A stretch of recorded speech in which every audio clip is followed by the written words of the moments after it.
At my graduation party, my pregnant sister accused me of flirting with her husband. He exposed her affair and dropped the bomb that the baby wasn't his, tearing our family apart. So I finally graduated from nursing school last Saturday, and my parents were super excited and threw this massive party at their place. We had all our extended family, friends from college, and neighbors over because this was a big deal for us. I'm the first in the family to snag a degree, so they wanted everyone who's been cheering me on over the years to come and celebrate. My sister Emily, who's 24 and pretty close to popping with her pregnancy at 8 months along, came with her husband Dennis. They've been married for 3 years. I thought everything would be chill since Emily seemed genuinely happy for me when I mentioned the party. She even offered to help Mom with the decorations, but Emily's always had this thing where she needs to be the star of the show. She's pulled stunts like announcing her engagement at our cousin's wedding and spilling her pregnancy news at Grandma's 80th birthday bash. Plus, her social media is full of dramatic posts about the tiniest inconveniences just to get sympathy likes and comments. Anyway, the party was going great. People kept congratulating me about finishing nursing school, asking about my future plans, and swapping work stories while we enjoyed the barbecue that Dad had been grilling since the crack of dawn. Plus, we had this amazing cake from the fancy bakery downtown. I was chilling with my college pals near the back patio when Emily suddenly made a beeline for us, looking all determined like she was about to create one of her infamous dramatic moments. She marched right up to me with Dennis trailing behind, pointed her finger, and loudly accused me of flirting with her husband the whole evening and trying to, get this, seduce hate. While she was pregnant and feeling vulnerable. Everything went dead silent, like a record scratch in a movie. Emily kept shouting about how I was a terrible sister, jealous of her happy marriage and trying to ruin her family because I was bitter, single, and all that jazz. I tried to tell her she was being ridiculous and that I'd barely spoken to Dennis beyond a quick hello when they arrived, but she was on a roll, interrupting and making a huge scene. Dennis just stood there looking all kinds of awkward while everyone else awkwardly watched the drama unfold. My parents were rushing over, obviously worried because Emily's voice was carrying over the whole yard. I told Emily she needed to chill and stop embarrassing herself, but she wasn't having any of it. She started crying, saying how betrayed she felt and how she couldn't trust her own family. Then out of nowhere, Dennis finally chimed in. He drops this bombshell that Emily was actually the one cheating, and there was a chance the baby wasn't even his. Cue collective gasps from everyone around. Emily's face turned ghost white as Dennis went on to say he found text messages on her phone from a guy named Randall. She'd been seeing this dude behind Dennis's back for months. The timing of the pregnancy lined up perfectly with their fling, or so Dennis claimed. Emily started screaming that Dennis was lying to cover his own butt, but he wasn't backing down. He whipped out his phone and started reading these steamy messages out loud. Emily tried to snatch the phone from him, but it was too late. The texts were pretty incriminating, mentioning meetups at hotels when Dennis was working late and even talking about the pregnancy and whether she should confess to Dennis about the true paternity. At this point, all the frustration I'd bottled up over Emily's antics just exploded. I lost it and shoved her, which made her stumble back. When she tried to steady herself against a table, I grabbed her shoulders and started shaking her while yelling about her being a selfish liar who couldn't handle anyone else's happiness. Emily started hitting back and we ended up in a full-blown fight right there in front of everyone. She was yanking my hair, and I was slapping her while our family and friends just gawked in shock.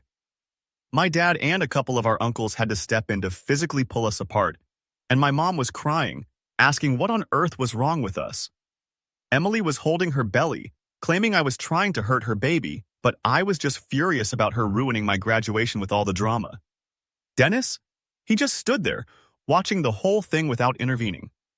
After my dad dragged me away, Dennis announced he was done with Emily's lies and manipulation and was leaving. He walked out, leaving Emily crying and begging him not to go.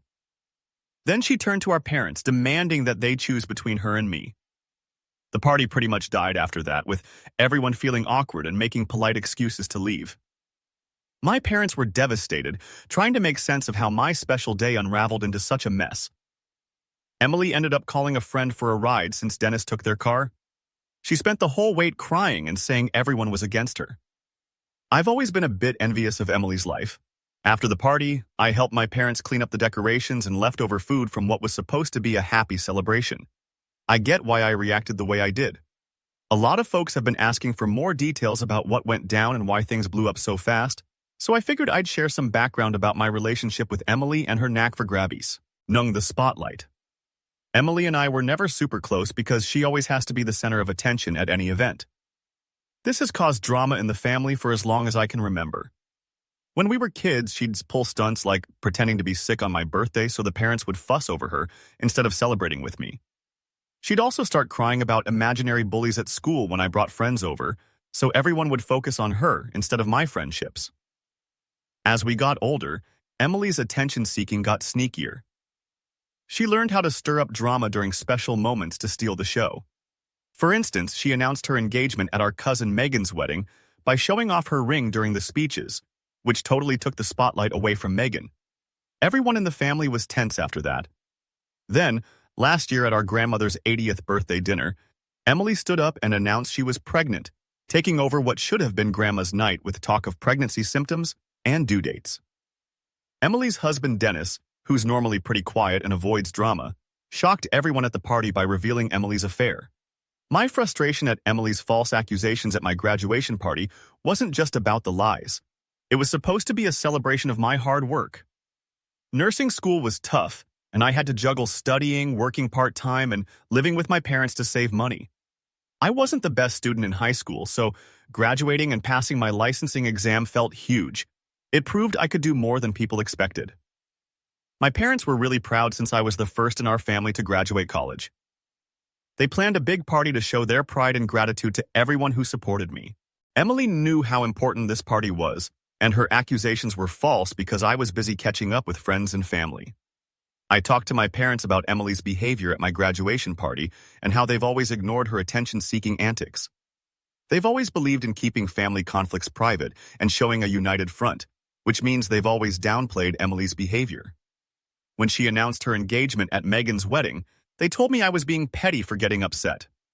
When Emily overshadowed Grandma's birthday with her pregnancy announcement, they dismissed my concerns as jealousy. I told my parents that their refusal to address Emily's behavior over the years let her think she could keep getting away with it.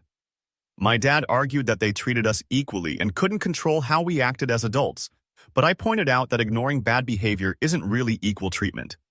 Emily's accusations hurt me and embarrassed our family in front of friends and relatives. It turned my special day into a dramatic mess that some people might shy away from attending future events because of it. So, there I was chatting with my mom, and suddenly she started crying. It hit her hard that Emily's antics over the years have really been affecting me, and not just in a competitive sibling kind of way. She confessed that they were so focused on keeping peace and looking like a picture-perfect family, they didn't realize they were letting Emily's bad behavior slide. I told them it was nice to hear an apology, but I needed them to actually change how they handled Emily's drama.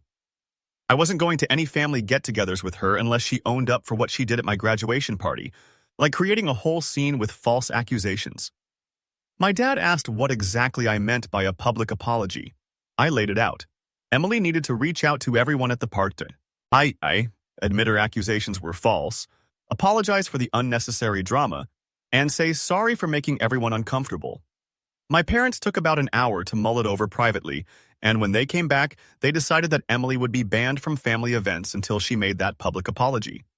They were planning to call her that night to explain, and also wanted to inform the extended family about the stand they were taking against her behavior. Mom even wanted to reach out to my friends to apologize for the lousy impression Emily had left of our family. While I was at work, they called Emily, and according to Mom, it didn't go well. Emily burst into tears, insisting that everyone was ganging up on her during such a vulnerable time, being 8 months pregnant and having marriage issues. She claimed her accusations were just the outcome of pregnancy hormones and stress over her rocky marriage, not any malicious intent. But my parents told her that regardless of her emotional state, what she did at the party was wrong and she needed to own up to it. Emily didn't take it well and hung up, which isn't surprising since she tends to shut down when things don't go her way.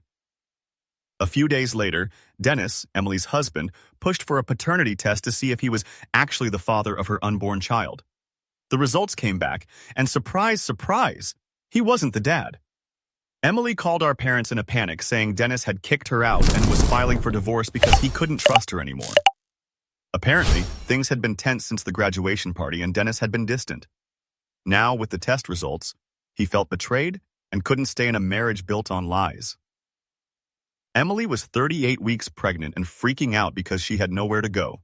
Her savings weren't enough for an apartment and friends had distanced themselves after hearing about the affair. She begged our parents to let her move back in temporarily. They were torn because they did just ban her from family events, but they also didn't want their daughter to be homeless, especially right before having a baby.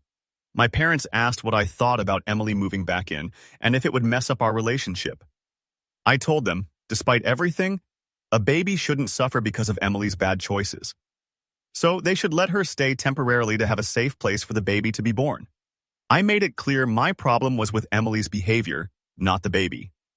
I also said Emily needed to respect boundaries and that the public apology still had to happen before I'd be in contact with her. If Emily tried to manipulate them to dodge responsibility, I'd change my advice about her living there. My parents agreed to let her back with the understanding it was only temporary and all about the baby's well-being. So, after everything went down at the graduation party, it wasn't like we were just brushing off Emily's behavior, but our parents told her she could crash in her old room for about 6 weeks after the baby was born, giving her some time to get back on her feet. Emily showed up at the house yesterday with just 4 suitcases and some personal stuff because Dennis kicked her out so fast she barely had time to pack.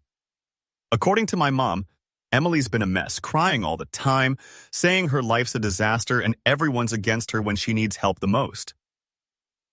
Dennis, who's technically still her husband, promised to cover her prenatal checkups and the delivery costs, but he cut off any financial support for the baby since it's not his kid. He wants Emily to grab the rest of her stuff within 2 weeks before he changes the locks and moves ahead with the divorce. Emily's been trying to get in touch with the baby's dad, Randall, the guy from those texts Dennis saw at my graduation, but he's ghosting her now that he knows about the baby. Turns out Randall's got a wife and 2 kids and wasn't planning on leaving his family or taking on new responsibilities. My parents are feeling swamped with Emily back around. She's super needy, wanting help with the divorce, the baby coming soon, and figuring out life as a single mom. Moms said Emily's hogging all their time with her problems and fears, and she keeps asking them to make big decisions for her, like finding a lawyer or signing up for benefits. I've been avoiding the house while Emily's there because I'm not ready to see her, and I don't want to add more stress to my parents' plate. I call Mom every few days to check in and share tips on resources that might help Emily once she's flying solo after the baby's here. Fast forward a year since that graduation party disaster. Emily had a sweet baby girl, Grace, about 3 weeks after moving back home. Labor went okay despite all the drama. Dennis showed up at the hospital for the birth because they were still married, but he made it clear that's all he was up for in terms of being there for the baby. Their divorce was official around 8 months ago. It was a long haul dividing assets and figuring out spousal support, but Dennis kept the house and Emily got a little settlement. She used it to cover her legal bills and start a college fund for Grace. Dennis handled things pretty decently, considering he had every reason to be sour about Emily's cheating. Emily never made the public apology our parents wanted so she could come to family events again. She's basically been living with them instead of finding her own place. My parents actually got legal custody of Grace because Emily's been struggling with depression and isn't quite able to care for her daughter on her own. They've taken on the role of primary caregivers while Emily works part-time in retail. Randall's still out of the picture, dodging any responsibility. Emily's lawyer's been trying to get him to take a DNA test and start paying child support, but Randall's fighting it. He doesn't want his wife to find out about their affair, and he's worried about the cash flow. Even if Emily wins, the support probably won't be enough for her to afford her own place and daycare while working full-time. My relationship with Emily? Still pretty rocky. We rarely talk, and when we do, it's super formal and tense. She's never owned up to her lies from the party or apologized, and she's convinced herself she's the one who got the short end of the stick in all this mess. My parents, bless them, are doing their best, but they're worn out from taking care of Grace. They love her to bits, but they admit it's tough starting over as parents in their late 50s with their own health issues to worry about. I try to help by babysitting Grace sometimes and chipping in for baby stuff, but I keep my distance from Emily. Grace, She's just an innocent kid who deserves all the love in the world from her family. But I'm not just going to sweep Emily's actions under the rug because some time has passed.